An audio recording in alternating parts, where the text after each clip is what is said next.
Hello दोस्तों, welcome to my channel target with Braj. तो दोस्तों आज यूनिफॉर्म सिविल कोड लागू हो गया है और उत्तराखंड उस यूनिफॉर्म सिविल कोड पास करने वाला पहला राज्य बन गया है।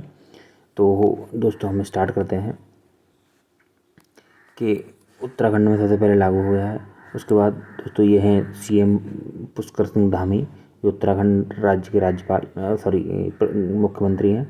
तो 7 फरवरी 2024 को उत्तराखंड विधानसभा में समान नागरिक संहिता विधेयक ध्वनि मत से पारित हो गया। इसके साथ ही उत्तराखंड यूजीसी विधेयक पारित करने वाला देश का पहला राज्य बन गया है।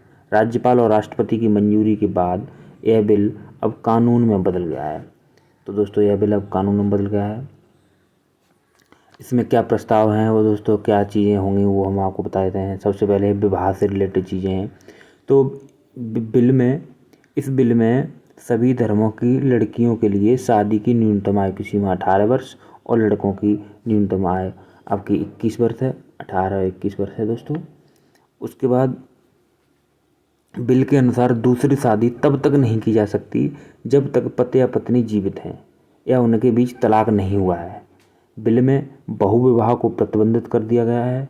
इसमें निकाह, हलाला और इद्दत जैसी प्रथाओं को स्पष्ट रूप से बिना नाम लिए प्रतिबंधित किया है।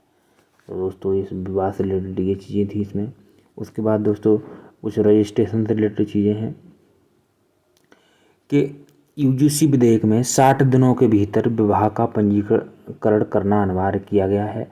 ऐसा न करने पर यूजीसी द्वारा लागू होने के 10,000 तक का जुर्माना लगाया जा सकता है। दोस्तों शादी के 6 महीने 6 मंथ अगर आपने रजिस्ट्रेशन नहीं कराया है तो आपको 10,000 रुपये का जुर्माना देना पड़ेगा। 26 मार्च 2010 के बाद हुए सभी विवाह 6 महीने के भीतर रजिस्टर कराने होंगे। उसके बाद दोस्तों तलाक से रिलेटेड कुछ चीज़ें हैं, क्या प्रावधान है वो बता देता हूँ आपको कि पुरुष और महिला दोनों ही व्यभिचार, मानसिक या शारीरिक क्रूरता, बिना किसी उचित कारण के छोड़ना, धर्म परिवर्तन, मानसिक रूप से अस्वस्थ और यौन रोग जैसे आधार पर तलाक के लिए अदालत जा सकते हैं।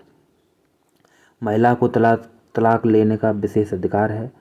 अगर उसका पति रेप या अप्राकृतिक यौन संबंध या एक से अधिक पत्नी रखने का दोषी है तो महिला तलाक ले सकती है।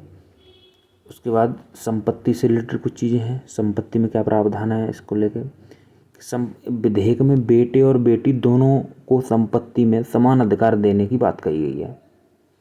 अवैध संबंध से पैदा हुए बच्चों और सामान्य बच्चों के बीच कोई भेद नहीं होगा। गोद लिए हुए बच्चे और अवैध संबंधों से पैदा हुए बच्चों को भी संपत्ति का अधिकार मिलेगा। उसके बाद दोस्तों जो लिव इन में रहते हैं उनके लिए क्या प्रावधान है, जो लिव इन रिलेशनशिप में है। लिव इन रिलेशनशिप के लिए रजिस्ट्रेशन कराना होगा। यदि लिव इन पार्टनर में से किसी एक की उम्र 21 वर्ष से कम है तो घोषणा की एक प्रति उसके माता पिता को भी भेजी जाएगी। अगर पार्टनर बिना स्टेटमेंट जमा कराए 1 महीने से अधिक समय तक रिलेशनशिप में रहते हैं तो कपल को 3 महीने की जेल या 10,000 रुपये का जुर्माना या दोनों ही हो सकते हैं।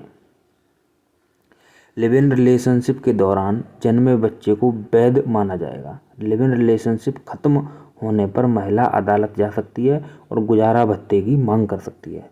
तो ये था दोस्तों लिव इन रिलेशनशिप का। उसके बाद आगे चलते हैं।